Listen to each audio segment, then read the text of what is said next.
Understanding Minor Collision, a guide for English learners.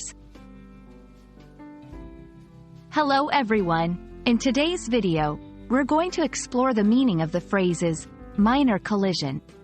Whether you're new to English or looking to expand your vocabulary, this video will clarify what a minor collision is and how you can use this term in everyday conversation.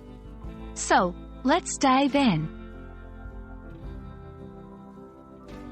A minor collision refers to a small accident or crash involving vehicles, where there is usually minimal damage and no serious injuries.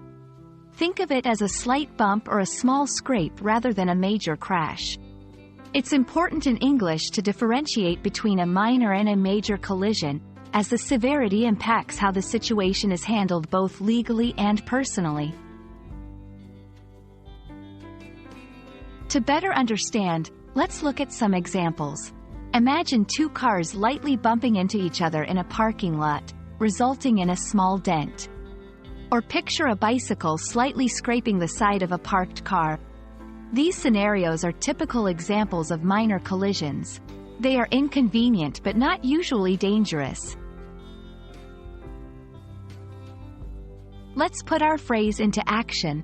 You might hear someone say, "I had a minor collision in the parking lot, but thankfully, there was only a small scratch." Or, the traffic report mentioned a minor collision on Main Street, but it shouldn't cause much delay. Notice how the term helps to immediately convey the scale of the incident. That's it for our look at minor collision. Remember, this term is useful for describing small accidents where the damage is limited. We hope this video has been helpful in expanding your English vocabulary. Stay safe on the roads, and see you in our next video.